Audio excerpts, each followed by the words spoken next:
I eventually managed to get around to making a second deer hair emerger video, following the comments received about the thrash metal track on my original video.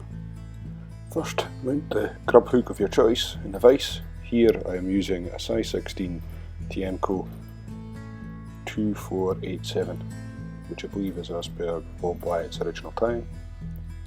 Catch on your thread,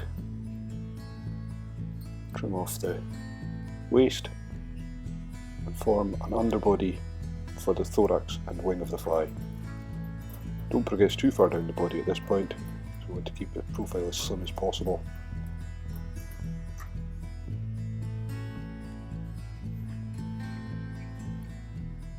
So I have pre-stacked some roe deer. Remove it from the stacker, check you've removed all the fluff, and you're happy with the tip alignment. Measure up the wing, it should be roughly the length of the fly. Catch in a few tight turns, keep hold of the waist ends and try down towards the body, progressively tightening your turns. If you're using a strong thread, be careful not to cut through the deer hair. Trim off the waist at an angle, as this will help form a taper to the body, and bind down the waist ends. Try and catch them in with your thread, again to maintain a smooth underbody and taper to the fly.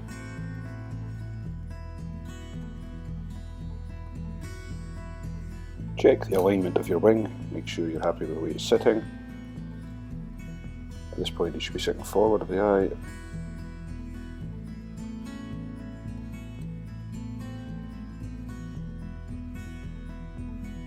As this fly has a quill body, it's important to make sure the underbody of thread is smooth. Take your time to make sure you achieve this, and also a smooth taper. Any lumps and bumps will be highlighted by the quill body when it's wrapped.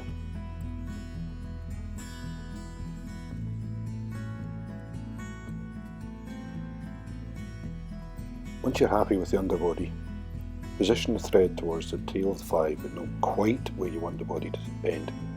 Catch in your quill and tie it down a bit further into the bend of the hook to the end of the body. Return your thread back up the fly, catching in the waist end of the quill and up to the wing of the fly. This is a last chance to check you've got a smooth underbody. Once you're happy, you can wind the quill. Take your time with the first couple of wraps of the quill body, as it can be quite fragile and has a tendency to break. Also be wary of the point of the hook. If you clip it with the quill, it can damage it, leading to it either breaking or an unsightly tear as you wrap it on the body.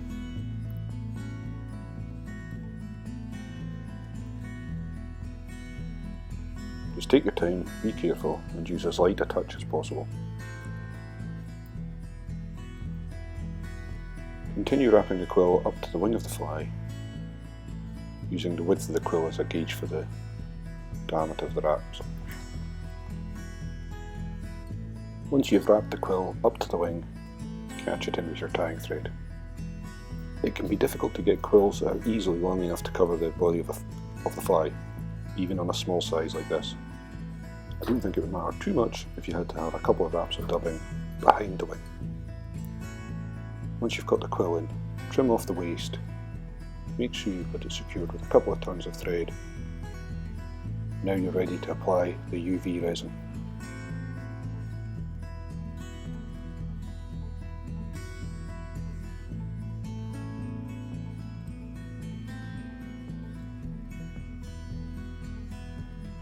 I intended to use the built-in applicator that came with the UV resin.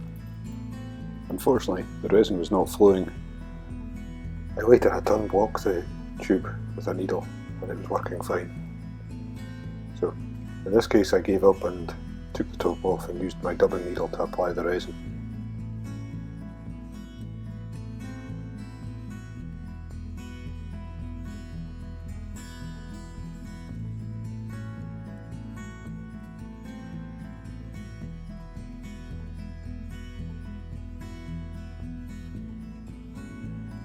As with all things in fly tying, take your time and be careful in your application of the resin.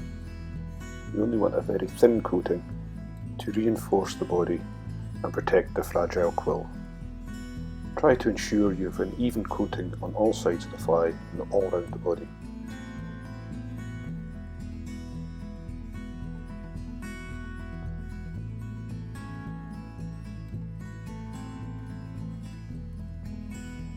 Once you're happy with the application of the resin, it's time to cure it with a UV torture lamp. I have found that the torture lamp used is critical to the quality of the cure and the performance of the resin. In my experience, some of the lamps and torches sold by the suppliers of the resins are not great. You want to make sure that your torch produces the right wavelength to suit the resin being used. It may be worth sourcing such a torch from a third party.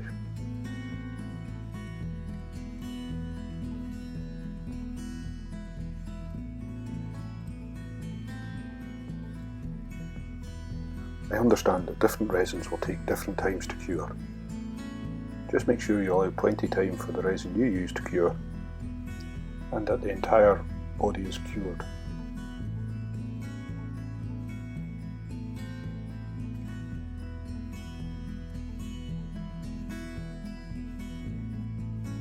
It's now time to dub the thorax. Here I'm using a pine squirrel dubbing. Apply the dubbing sparsely to your thread, form a noodle. Here I'm taking a turn or two behind the wing to cover up the thread wraps and tidy up the end of the body. Then bring your thread in front of the wing to form the thorax. You want to build up a thick enough thorax to elevate the wing to the right position. Here I did not apply enough dubbing at first, I can always apply some more.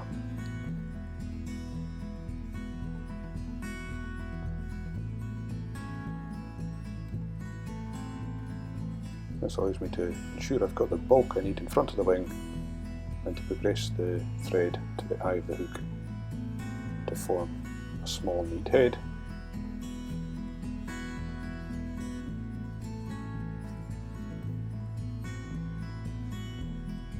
Try and avoid catching in any loose fibres of dubbing. Whip finish. And trim off your thread. If there are any stray dubbing fibres that you're not happy with, you can pull them away. Sometimes I find it easier to use hackle pliers to grip small stray fibres, get a decent hold to pull them out of the way.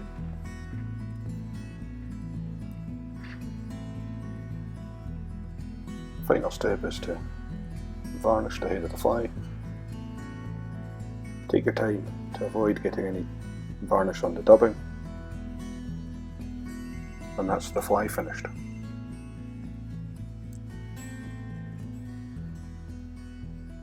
Thank you for taking the time to watch this video. I hope you've enjoyed it. If you have, please like it and subscribe to my channel. Any comments and feedback are always welcome.